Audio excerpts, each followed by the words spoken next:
pense qu'un entrepreneur a quelque chose d'un peu obsessionnel. Après l'échec, il y a le rebond, tu vois. Moi, je ne comprenais pas pourquoi les investisseurs ne voulaient pas y aller. J'ai dit ça à Xavier. Il a fait 10 fois la mise en 1 an et demi. Ça Salut va Nelly, ça va? Bon, je te fais la bise. Est-ce que tu as ton ticket? Yes, Allez, le c'est voilà. parti.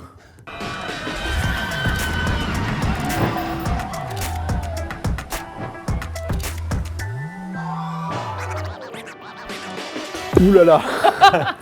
Heureusement que j'aime ça. Ah oui, t'aimes les Ouais, sensations je trouve ça sympa, ouais. Ouais.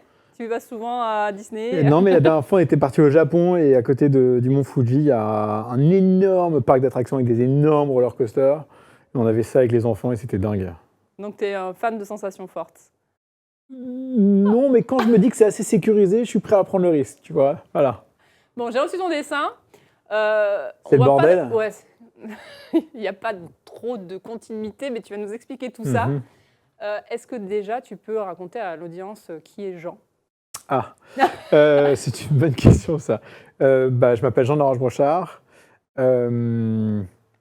J'ai 41 ans, je suis marié, j'ai 3 enfants et depuis presque 10 ans maintenant, je m'occupe des investissements start-up de Xavier Niel, le fondateur de Free. Et avant ça, j'ai fait un peu de banque d'affaires.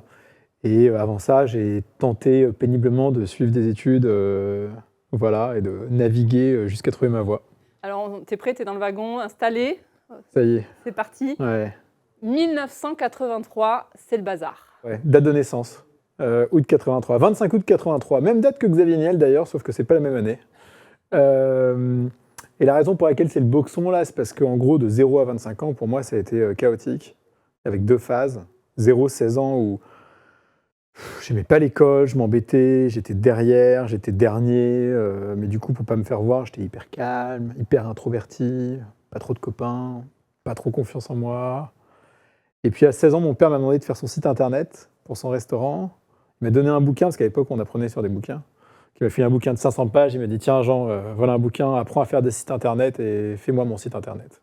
Donc j'ai fait son site internet, puis j'en ai fait un deuxième, puis après j'ai fait des campagnes Google AdWords, marketing. C'était assez précurseur parce qu'à cette époque-là, c'était pas encore ça. 2004, je payais le clic restaurant Paris 5 centimes. C'était la ruée vers l'or à l'époque, Google AdWords.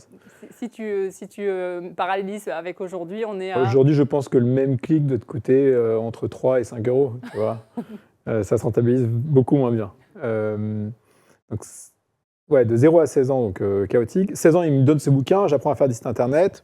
Je fais un peu de campagne Google AdWords, je bosse dans son resto, je fais de la sous-location, location d'appartements, je bosse à la Société Générale au guichet de l'agence de la Sorbonne tous les samedis matins. Et en fait, je m'occupe, tu vois, et ça dure de 16 à 25 ans, au même moment où je redouble quand même une année de seconde, je passe mon bac à l'oral avec 26 points de retard, je vais péniblement à l'université, où je redouble ma 3e année. Du coup, je suis diplômé hyper tard à l'âge de 25 ans. Et 25 ans, c'est le moment où il faut vraiment rentrer dans la vie active et arrêter de faire des petits boulots à la con, quoi. Donc là, c'est une période scolaire, on va dire, compliquée. Ouais, j'en garde vraiment pas un bon souvenir. Ouais, c'est difficile quand tu es dans un système que je sais pas si tu le comprends pas, ou tu penses qu'il ne te comprend pas aussi, ou tu as du mal à t'adapter, en fait, pendant que les autres ils tracent leur route. Ouais, voilà, et finalement, toi, tu n'avais pas justement l'envie, enfin, une bride de vision de ce que tu voulais faire plus tard. À cet instant-là. Pas de vision, ouais. J'avais pas de passion, j'avais essayé plein de sports, il n'y en avait aucun sur lequel j'accrochais. J'avais pas Si, alors attends, il y a 2 trucs. Le premier, c'est que ma mère m'a toujours dit t'es gentil et t'es intelligent. Et je me suis dit, ça va peut-être m'aider dans la vie plus tard. Donc en fait, elle m'a quand même donné hyper confiance en moi, malgré le fait que rien n'allait. Et donc ça, j'ai toujours gardé ce petit truc au fond de moi en me disant, non mais ça va aller quand même, tu vois. Tu peux la remercier? Merci maman. Et donc ça, c'est le premier truc. Et le deuxième truc, c'est que je trouvais toujours que les choses étaient un peu mal foutues. Et les gens me disaient, tu veux faire quoi comme métier plus tard? Et je leur disais, je veux devenir optimisateur. Ils me disaient, mais ça n'existe pas, genre, optimisateur, c'est pas un métier, ça. Je dis, bah ouais, mais regarde, il n'y a rien qui marche correctement et tout, donc il faut bien l'inventer, ce métier. Donc je vais devenir optimisateur de trucs, tu vois, et voilà. Donc c'était les 2 choses sur lesquelles je me suis accroché pendant toutes ces années, c'était de me dire, il y a plein de choses qui vont pas, je vais bien trouver un endroit où je vais pouvoir fixer le bordel. Et puis, ma maman me dit que je suis gentil, beau et intelligent, j'ai bien faire quelque chose, tu vois. Et donc ça m'a heureusement tenu pendant ces 25 premières années. Et donc là, le déclencheur, ça a été les premiers recrutements. Ouais, alors le déclencheur, c'est aussi un coup de bol parce que quand je sors de l'université à l'âge de 25 ans, ce que je fais, c'est que j'envoie mon CV à 100 boîtes de finance, parce que c'est ce que j'avais étudié. 100 fois la même lettre de motivation, totalement insipide et non personnalisée, comme on sait faire. Et j'ai 2 entretiens, un à la Société Générale, en equity research, où les mecs ont dû se dire qu'ils s'étaient gourés en sélectionnant mon CV, parce que bon, j'avais rien à voir avec les mecs d'HEC et SEC qui étaient là. Et de l'autre côté, une petite boîte qui s'appelait Avenir Finance, qui faisait des introductions en bourse et de la levée de fonds, et qui était en déche de stagiaires et qui m'a recruté en janvier 2008. Et janvier 2008, c'est la crise des subprimes. Moment idéal pour rentrer en finance, tu vois. Ah ben, au moins, tu as appris sur le terrain, dans le tas. Ouais, j'ai appris dans le dur, on peut le dire, exactement. Et donc là, ça a été le début, en fait. Je sais pas si ça a été un déclencheur, mais on m'a demandé de bosser. Moi, j'ai bossé. J'étais pas trop mauvais. Crise subprime arrive, ils virent tout le monde, ils gardent le mec qui coûte pas cher et qui bosse comme un malade. Et donc, je fais la connaissance avec le métier de leveur de fonds, qui est le métier où tu accompagnes des startups à lever de l'argent auprès d'investisseurs. Donc, c'est cet intermédiaire au milieu où l'entrepreneur est jamais content parce que tu trouves pas l'argent assez vite, et l'investisseur n'est jamais content parce qu'il se demande ce que fout cet intermédiaire au milieu, quoi. Et donc, tu es ce petit mouton noir qui se balade dans le marché et qui essaie de faire des deals. Et finalement, c'est quelque chose qui, depuis le départ, parce que tu as commencé dans la finance, c'est quand même quelque chose qui t'attrayait d'être utile pour les entrepreneurs. Parce que finalement, c'est un rôle utile, le leveur de fonds. Tu es censé faire gagner du temps aussi à l'entrepreneur. C'est un rôle utile quand le job est bien fait, c'est vrai, mais c'est pas toujours le cas. Là, ce que j'aimais, c'est que, en fait, quand tu es cancre à l'école et que tu es hyper introverti, il y a 2 capacités qui se développent. La première, c'est une capacité de synthèse. Et en fait, un bon pitch, c'est une très bonne synthèse, très intelligible. Donc, moi, c'était ma force, je savais faire. Et 2, tu apprends à lire les gens. Parce qu'en fait, comme tu t'exprimes pas, comme tu es très en retrait, tu écoutes beaucoup, tu observes, et donc tu as cette capacité-là. Donc, moi, je pense que je comprenais bien les entrepreneurs, je comprenais bien les investisseurs que j'avais en face de moi, et puis je savais très bien synthétiser leur histoire.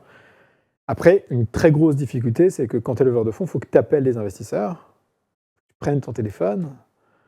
Et moi, si tu veux, en tant que bon introverti, déjà réserver une table au restaurant, c'est compliqué pour moi. Donc appeler des investisseurs, sachant que tu vas te prendre 9 bâches sur 10, c'est pénible. Hein. Tu vois, moi, je n'étais pas prêt à me dire, je vais passer des coups de fil, on va me dire non. Quoi. C'est dur à vivre. Et comment tu as vécu ton premier non ? Je ne sais même plus. Je pense que je me suis dit, quitte à m'en prendre un, autant m'en prendre 10. Je vais passer tous les coups de fil maintenant, ça sera fait, tu vois, je sais pas. Mais je me suis quand même rendu compte que sur les investisseurs qui accrochaient au pitch, j'étais un bon vendeur, en fait. Donc c'est hyper paradoxal parce qu'à la fois hyper introverti et en même temps bon vendeur. Donc j'avais cette capacité à comprendre l'entrepreneur, à bien synthétiser et à bien vendre, avec le défaut d'être bordélique et de ne pas aimer passer des coups de fil pour aller chercher des investisseurs, quoi. Qui est un peu antinomique, c'est vrai, dans le métier. Ouais, mais en fait, tu sais quoi, on est tous nourris par nos paradoxes. C'est ça qui nous fait avancer. Donc voilà, c'était mes paradoxes à moi, et j'ai fait ça à partir de 2008, pendant 1 an et demi. Ensuite, j'ai monté ma propre boîte de conseil en levée de fonds. Donc là, oui, on voit, ça se divise en plusieurs Ouais. catégories. En fait, je vais de Avenir Finance jusqu'à Canicap en 2009. Je monte cette société d'accompagnement pour les entrepreneurs en levée de fonds. Donc là, tu deviens véritablement un entrepreneur. Tu ne veux pas le dire ? Non, je ne veux pas le dire parce que je pense qu'un entrepreneur a quelque chose d'un peu obsessionnel. Et je le suis pas et je ne l'étais pas. Ou alors je le suis de manière très intense sur des sujets courts et tout, mais pas comme ça. Ensuite, monter une boîte, c'est monter des équipes. Nous, on était 2, on est des artisans en fait. Tu sais quoi, je ne suis pas un entrepreneur, j'étais un artisan. Voilà. Et c'est pas pareil quand même. Et donc les artisans sont des entrepreneurs, mais moi dans la catégorie d'entrepreneurs, j'étais l'artisan dans le service de la levée de fonds. Tu vois. Voilà. Donc j'ai monté la boîte pendant 2 ans, et fin 2010, je retweete un garçon sur Twitter qui s'appelle Pascal Mercier, qui était le doublon de la levée de fonds à ce moment-là. Et comme à l'époque, les retweets, en fait, c'était pas comme aujourd'hui, quoi. Tu mettais RT, tu mettais le texte de la personne, tu mettais son nom derrière, c'était le bordel. Et en fait, comme j'avais pas la place, j'ai enlevé son nom. Et donc il m'a fait un message en me disant, Jean, quand tu retweets quelqu'un, tu laisses le nom de la personne, tu vois, c'est comme ça que ça se fait. Et je lui dis, je suis désolé et tout, je refais mon truc. Et il me dit, un jour, viens me raconter tes levées de fonds.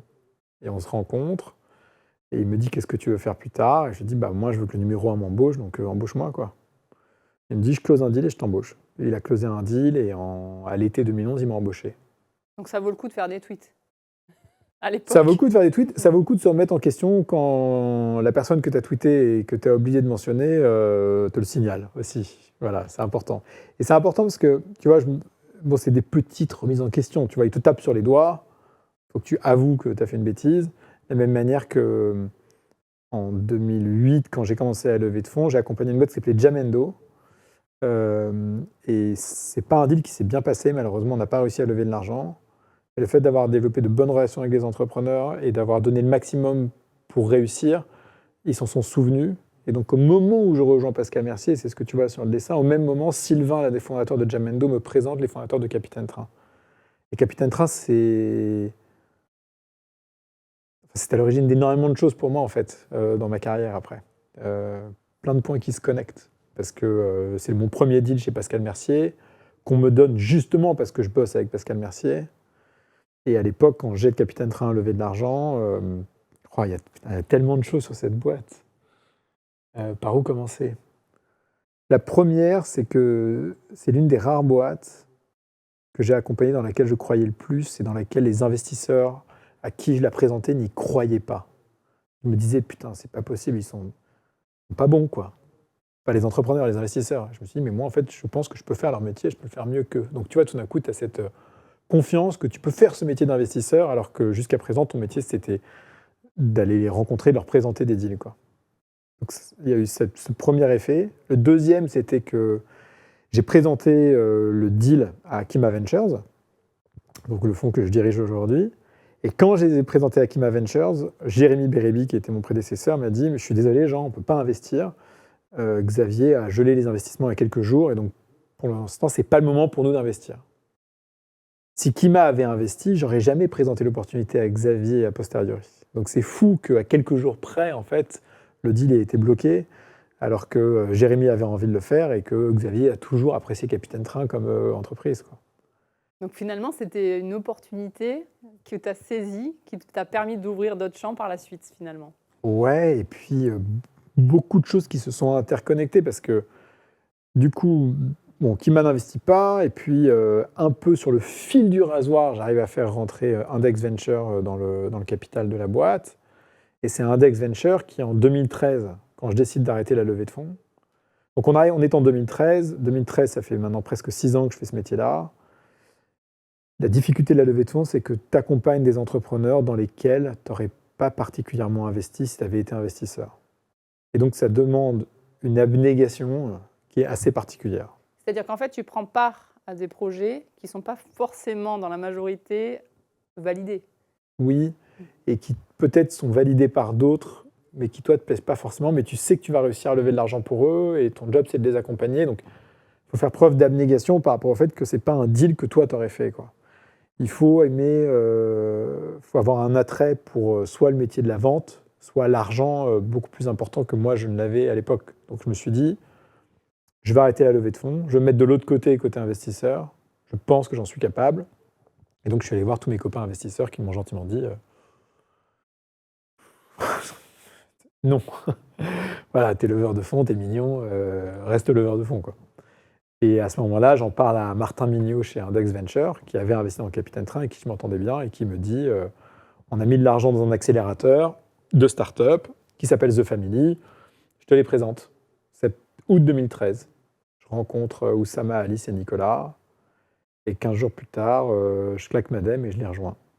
Tu as rejoint The Family au board ? J'ai rejoint en tant qu'employé en septembre 2013, à 6 mois après le lancement. Et à l'époque, j'ai pas d'argent de côté, je démissionne, donc en fait je fais une croix sur le chômage, littéralement. Ma femme est enceinte de 3e enfant, elle travaille pas, et on n'a pas d'argent de côté, on a juste un emprunt sur le dos pour notre appart et tout. Ouais, donc là, c'est un risque majeur, global. Et les fondateurs de The Family me disent que dans 3 mois, ils ne savent pas s'ils peuvent me payer. Et je me dis, putain, en fait, tu sais quoi, d'abord, j'aime bien cette phrase, c'est le risque n'est qu'une information, dans 99% des cas. Ça veut dire que bah, tu fais avec, il ne faut pas t'en faire des montagnes, et si tu échoues, en fait, l'échec fait partie de la vie. Tu vois, en fait, tu échoues pour rebondir, et c'est parce que tu échoues, c'est parce que tu rebonds qu'il y a du relief, et c'est ce relief qui fait que tu es vivant. Tu vois, donc si tu n'acceptes pas ça, oui, tu peux te mettre dans quelque chose de beaucoup plus monotone, de beaucoup plus sécurisé, et chacun a son tempérament, mais moi, je voulais prendre ce risque-là, donc je me dis, c'est un risque, il est très élevé, en même temps, il est mesuré dans le sens où si ça ne marche pas, bah, je referai de la levée de fonds, je ferai autre chose, je ne sais pas, mais il faut que je le Tu te prenne, quoi. réinventes de toute façon. Tu te réinventes, exactement.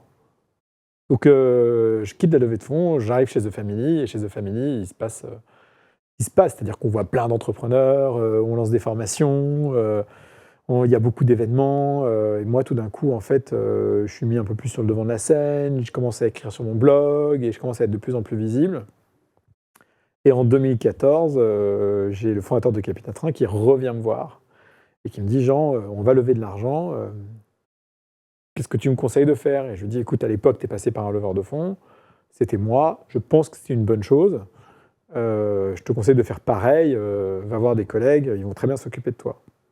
Et à l'époque, ces investisseurs lui disent, non, c'est une connerie, t'inquiète pas, on va t'aider, on va le faire tout seul. Et il revient 3 mois plus tard, la queue entre les jambes, en me disant, Jean, c'est la merde, j'ai pas trouvé de fonds, et dans 3 mois, j'ai plus de cash. Et je lui dis, bah ok, viens, on se pose un samedi matin, on refait tout son pitch deck, je prends la liste de ses investisseurs, et il y a 2 personnes en particulier que je contacte. Les premiers, c'est Alven Capital, qui a fini par faire le deal, et qui a très bien gagné sa vie sur ce deal. Et la deuxième, c'est Xavier Niel, à qui je fais un email, que je ne connaissais pas, un email à froid. Je lui dis, j'ai vu que tu étais passé chez The Family, on a cette boîte qui s'appelle Capitaine Train, les investisseurs n'y croient pas, moi je pense que c'est dingue, tu devrais regarder. Et en fait, c'est sur une conviction personnelle, parce que tous les feux étaient au rouge, en quelque sorte, sur cette entreprise. Ils étaient au rouge parce que la boîte, dans 3 mois, avait plus de cash. Et il y avait un truc qui était au vert et que les gens ne comprenaient pas, et moi ça m'a toujours étonné sur cette boîte-là, c'est que tous les gens qui venaient sur Capitaine Train revenaient systématiquement sur Capitaine Train, que le niveau de satisfaction des utilisateurs pour le produit et la qualité du produit était très très très très très au-delà de la concurrence. Et en fait, les investisseurs, ils disaient 2 choses. Ils disaient, un, ok, c'est super, les gens reviennent, mais vous ne touchez que 4 ou 5% du prix des billets. Donc c'est pas grand-chose, je ne vois pas comment vous allez gagner de l'argent. Ouais, mais en même temps, si les gens reviennent tout le temps, en fait, la lifetime value est énorme. Donc si, l'argent, tu vas en gagner. Enfin, tu vois, c'est mathématique. Pour moi, c'était bête et méchant, sur des cohortes qui étaient, tu vois, qui étaient dingues. Et la deuxième chose, il disait, mais pourquoi SNCF va vous copier, ils vont faire la même chose? Vous vous foutez de ma gueule, la SNCF, c'est une blague de geek depuis 15 ans. Tout le monde sait que le produit est nul. Et d'ailleurs, il n'y a rien qu'à voir toutes les dernières versions qu'ils ont sorties après. C'est presque de pire en pire. C'est une blague, ce truc. Et puis, SNCF, en plus, c'était... tu voyais sur Voyage SNCF, c'était un site d'agence de voyage où le train était un petit encart en bas, en haut à droite. Et quand tu cliquais pour prendre un billet, on te mettait une pub de 10 secondes alors que tu voulais juste acheter ton putain de billet de train, tu vois. Donc, moi, je ne comprenais pas pourquoi les investisseurs ne voulaient pas y aller. J'ai dit ça à Xavier. Et il a fait 10 fois la mise en 1 an et demi. Et les investisseurs ont fait 10 fois la mise en 1 an et demi aussi, les autres. Donc finalement, c'était un tampon, de toute façon, d'avoir Xavier Niel. Ouais, c'était cool. En fait, c'est la validation. Et pour toi, en fait, ça a été, j'imagine, la première prise de contact avec lui et le début de l'aventure. Au moment où je prends contact avec Xavier, j'apprends que mon prédécesseur, Jérémy Bérébi, est en train de quitter Kima Ventures. Là, je me dis, bon, je vais continuer d'envoyer des deals à Xavier de temps en temps, la crème de la crème, ce que je vois passer, et puis, Inch'Allah, on verra, quoi. Ça se passe entre juillet 2014 et janvier 2015. Moi qui ne suis pas très patient de nature, là, je sais pas, je m'étais dit qu'il valait mieux être patient, quoi. Et The Family, tu étais encore impliqué? Ouais, j'ai été impliqué jusqu'en septembre 2015. C'est septembre 2013 jusqu'à septembre 2015. Et en janvier 2015, j'envoie un deal à Xavier, un autre deal sur lequel on a fait 20 fois la mise, qui s'appelle We Do Gift. Et il me dit OK pour ce deal. Et ce il me dit coucou Jean, quand est-ce que tu passes me voir? Un truc comme ça, quoi. Et je lui dis, moi, quand tu veux, hein, je suis dispo. Et je l'ai rencontré en mars. On a passé 2 heures ensemble. Et à la fin des 2 heures, je lui dis, bon, et Kima Ventures, Jérémy s'en va, qu'est-ce qui se passe? Et il me dit, tu sais, il a recruté 2 analystes qui font très bien le job. Le venture, c'est 100 deals par an, ça s'exécute très facilement. Il n'y a besoin de personne, quoi. J'étais dégoûté. Je suis sorti du rendez-vous, j'étais dégoûté. Et 15 jours après, ils m'ont rappelé pour me proposer le job. Donc finalement, la boucle est bouclée. Tu te retrouves aux côtés de Xavier Niel à gérer les affaires, tous les grands deals. Ouais, ça c'est septembre 2015 que je rejoins Xavier, sachant que 2 ans avant, au moment où je rejoins The Family, quand Jérémy était en train de recruter ses 2 analystes chez Kima Ventures, je m'étais dit que le mec avait quand même le meilleur job du monde, quoi. Et que c'était un job que j'aurais jamais, parce que c'était totalement inaccessible, inatteignable. Si j'étais ce petit leveur de fonds dans son bureau qui faisait ses 4-5 deals par an, comme il pouvait, et pendant qu'il y avait un mec en face qui faisait 100 deals par an avec l'argent de Xavier Niel, tu vois. C'est 2 mondes qui, moi, me paraissaient extrêmement éloignés et qui étaient intouchables. Donc quand tout d'un coup, ton job de rêve se réalise, en fait, c'est plein de choses qui se réalisent. Tu sais, on parle de... Chez les Japonais, il y a cette notion d'ikigai. Et j'aime bien l'image de la personne qui tient son salon de thé toute seule et qui, tous les jours, va préparer des dizaines et des dizaines de matcha latte pour ses clients, avec la même passion, avec la même envie, avec la même attention, tous les jours, toute sa vie. Et ça, c'est la notion d'ikigai, quoi. C'est trouver quelque chose qu'on peut faire de manière répétitive, évidemment toujours avec cette feedback loop, le besoin de s'améliorer et tout, mais qui te rend heureux, quoi. En fait, c'est une passion. Enfin, ça devient presque un métier passion, finalement. Moi, les gens me disent, t'en as pas marre de faire 100 deals par an avec Kima? Pas du tout. Moi, c'est mon ikigai. On fait un deal tous les 3 jours, et tous les 3 jours, ça me donne la gouache. Alors évidemment, les 2 jours et demi restants, il y a toutes les merdes aussi qui tombent, hein, je vous rassure. Alors, quelles sont-elles? Parce qu'on se pose la question. Là, 2022-2023, elles sont nombreuses, hein. Les boîtes qui n'ont plus de cash, qui mettent la clé sous la porte, celles dans lesquelles tu as mis beaucoup d'argent et qui en fait n'arrivent pas à passer le Rubicon, et donc sont obligés de se vendre à vil prix ou d'arrêter. Et moi, je finance quand même 100 entreprises, en sachant que 80% d'entre elles ne vont pas aller au bout. Et donc, mon quotidien, c'est à la fois d'aider les entrepreneurs qui vont très bien, et aussi d'aider tous les entrepreneurs qui vont vraiment pas bien du tout. Et en parlant de ça, justement, effectivement, le ratio, quand une entreprise va mal, parce qu'on connaît l'histoire des fonds. Les fonds, c'est aussi l'idée d'apporter des finances, mais c'est aussi d'accompagner. Et justement, ça, c'est une position forte chez vous. Et donc, dans ces enjeux-là, quand l'entreprise est en difficulté, comment vous vous positionnez? Nous, la meilleure chose qu'on peut faire, d'abord, c'est de déculpabiliser l'entrepreneur. L'entrepreneur, il a pris de l'argent de ses investisseurs, il a trimé pendant longtemps, il a fait des sacrifices, ses proches ont fait des sacrifices. Quand tu es entrepreneur, même si tu es entouré, même si tu as du monde, en fait, tu es quand même terriblement seul, hein, c'est hyper dur. Et il arrive à un moment qui est charnière, et ce dont il a besoin, c'est pas d'une leçon de morale, c'est pas d'une leçon de philo non plus, c'est quelqu'un qui écoute, et 2, quelqu'un qui est dans l'acceptation et qui lui dit que après l'échec, il y a le rebond, tu vois. Et donc, ce qu'on essaie de faire, c'est de les recycler. Donc, on les envoie dans d'autres boîtes, on les présente à d'autres personnes, on essaie de rapidement les déculpabiliser de l'échec pour qu'ils se lancent ailleurs. Là, on a un entrepreneur qui, avant de lancer sa boîte, était coach. C'est un mec exceptionnel en tant que coach. En tant qu'entrepreneur, malheureusement, pour des questions de timing et d'exécution, il n'est pas réussi à aller au bout. Je pense que les 6 derniers mois pour lui ont été probablement les 6 mois parmi les plus difficiles de sa carrière. Et pourtant, là, je sais que quand il va se relancer, il va retrouver énormément de plaisir à recoacher des gens, et ça va bien se passer. Mais c'est vrai que c'est difficile. Vous avez un rôle de mentor psychologique auprès des entrepreneurs. On a un rôle de disponibilité et d'écoute. Donc moi, mon job, c'est pas d'aller voir les entrepreneurs pour voir comment ils vont, parce qu'on en a 1300 et que je ne sais pas faire. c'est de leur dire de venir toquer à la porte dès qu'ils ont besoin. Et donc, on essaie d'être très réactif quand ils toquent à la porte. Et souvent, on n'a pas de solution concrète ou matérielle pour eux. En revanche, on essaie d'être à l'écoute, et être à l'écoute, c'est déjà pas mal. Et globalement, chez Kima, vous êtes sur quelle série? On investit 150 000 € par deal, 100 à 120 fois par an, sur des boîtes qui sont en pré-amorçage et en amorçage. Et c'est que des francophones de la tech basés partout dans le monde. Et l'idée, donc, une fois que vous avez investi dans ces entreprises, si elles sont en difficulté, vous êtes là pour amorcer la série A ou vous êtes plutôt en partenariat avec d'autres fonds pour booster justement. Est-ce qu'il y a une coordination entre les différents fonds pour accompagner les entreprises? On essaye de ne pas s'impliquer dans les levées de fonds suivantes, pour une raison toute simple. C'est que si on devient un tampon de quelles sont les entreprises qui lèvent de l'argent, comment, etc., on commence à envoyer beaucoup trop de signaux.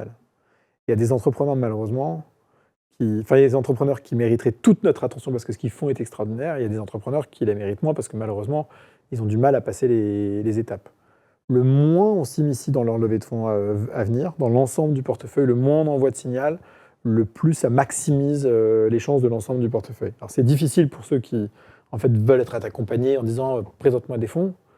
Et en fait, on préfère que ce soit d'autres entrepreneurs ou un business angel, quelqu'un qui a moins de deals que nous et qui fait cette intro. Parce que en fait, notre intro, c'est un facteur de confiance hyper fort. Je ne peux pas appeler un investisseur et lui dire regarde cette boîte, c'est incroyable, si j'y crois pas. C'est pas mon job. Et le fait d'être finalement à l'oreille de Xavier Niel, ouais. Ça représente quoi? Parce que c'est quand même assez... c'est peu commun. Ouais, c'est peu commun. Puis c'est marrant parce que moi, Xavier, je l'ai rencontré la première fois en mars 2015. J'ai commencé à bosser avec lui en septembre 2015. J'ai rencontré pour la deuxième fois en mars 2016. Et entre-temps, on s'était envoyé 500 emails, quoi. Et il était au 5e étage des bureaux de Free, rue de la Ville-l'Évêque, et moi j'étais au 2e. Et on ne se croisait pas. Donc c'est assez drôle. Il y a des moments où on va se croiser toutes les semaines pendant 2 mois, et puis des moments où on ne va pas se voir pendant 6 mois, 1 an. Et en fait, moi, mon job, c'est pas de le faire chier. C'est pas de lui envoyer des emails pour l'embêter, c'est d'essayer de lui parler de tous les deals qu'on fait et lui apporter les bonnes nouvelles. C'est pas de lui servir les mauvaises nouvelles, c'est pas intéressant. Il a déjà autre chose à foutre, tu vois. Et avec Xavier, ce qu'on a en commun, c'est que je pense qu'on voit les choses de la même manière quand on discute avec les entrepreneurs de la tech. Et d'ailleurs, c'est marrant parce que j'ai beaucoup d'entrepreneurs qui viennent me voir pour un avis, à qui je vais dire quelque chose, ça ne va pas leur plaire.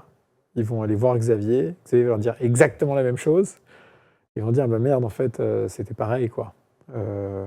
Donc on est très synchronisés sur les conseils qu'on donne aux entrepreneurs, ce qui simplifie beaucoup les choses d'ailleurs, parce que ça veut dire qu'il n'y a pas de friction là-dessus.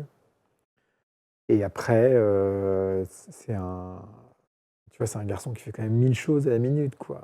Il rachète des telcos tout le temps. Pour se marrer, il décide de faire une eBay. Un petit fight avec son pote Rodolphe sur la reprise de la Provence.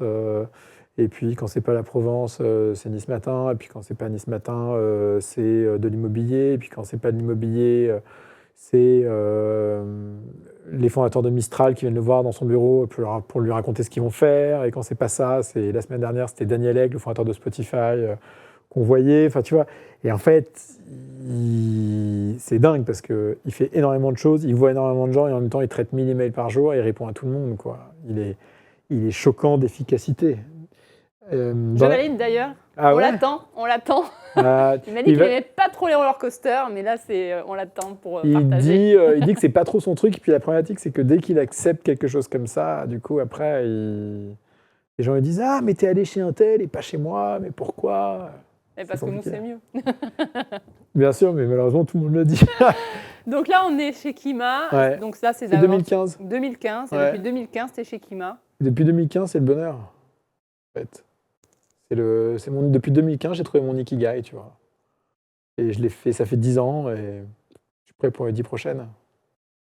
C'est génial. Et donc, c'est pas tu as le roller coaster des choix que tu fais dans la vie, et puis tu as le roller coaster de l'intérieur de ces choix-là. Moi, le roller coaster de ma vie, en fait, ça y est, en fait, il est dessiné, tu vois, c'est celui-là. Et je suis très heureux avec ça. Et maintenant, j'ai le roller coaster du quotidien qui sont à l'intérieur de ce roller coaster. Il y a 1300 boîtes et c'est le bordel, quoi. Il faut gérer. Et vous avez mis une limite ou il n'y a pas de limite? Il n'y a pas de limite. Non. Mais on est une toute petite équipe, on est 3 personnes plus un stagiaire. 3 personnes sur 1300 boîtes. Pour 1300 boîtes, ouais. Et tout le monde a ses soirées et ses week-ends à peu près. Donc tant qu'ils les ont, pas de raison qu'on recrute quelqu'un d'autre. Hein. C'est-à-dire que les 1300 boîtes tournent sans trop vous embêter. C'est ce qu'on dit, les bons entrepreneurs n'ont pas besoin de toi et les mauvais t'écoutent pas. Donc voilà, on est là pour être à leur disposition quand ils en ont besoin et quand on peut aider. Et nous, notre job, c'est de maximiser notre impact à la minute. Il y a des investisseurs qui vont dire, viens, on se pose 1 heure, on prend un café, on discute. Je ne veux pas paraître trop direct et froid, mais moi, en fait, j'aime pas discuter, j'aime adresser les sujets. Quand un entrepreneur m'appelle, je ne lui fais pas 5 minutes sur la météo et je ne sais quoi. Quel est ton sujet? C'est quoi concrètement? Donne-moi le contexte, donne-moi de la perspective, et puis on va directement dessus. J'aime me sentir utile, donc c'est pour ça que je fais ça. Un dossier chez Kima, quand on envoie un dossier chez Kima, comment on fait? Tu me fais un email, concis, intelligible, avec de l'énergie. Peut-être que c'est pour nous, peut-être que c'est pas pour nous. Et si c'est pour nous, on jump sur un call de 20 minutes. Et au bout de 20 minutes, c'est presque oui ou non, quoi. Donc c'est sur l'humain, le marché, la profondeur de marché. Qu'est-ce qui vous... Les 2 éléments, c'est effectivement le marché et l'humain. Mais en fait, un bon entrepreneur, c'est quelqu'un qui va avoir une capacité à exprimer son avis et son analyse du marché qui va te fasciner, en fait. Donc, c'est l'élément déterminant. Et moi, c'est pour ça que je fais ce métier. Je suis de nature introverti. Moi, je sors pas... Enfin, je vais jamais dans les événements tech. J'ai pas beaucoup d'amis. Je sors pas beaucoup. Et en fait, Kima, c'est mon excuse pour avoir des relations sociales et pas me transformer en ermite autiste dans ma forêt à Aix-en-Provence, tu vois. Merci infiniment, Jean, d'être passé dans nos roller coaster. J'espère que tu as passé un bon moment. Super. Je t'invite à signer ton ticket de passage. Allez. Et je vous remercie à tous d'avoir suivi cet épisode. Partagez-le, commentez-le, likez-le. Xavier, si tu nous entends, t'es le bienvenu. Allez, à très vite pour le prochain épisode.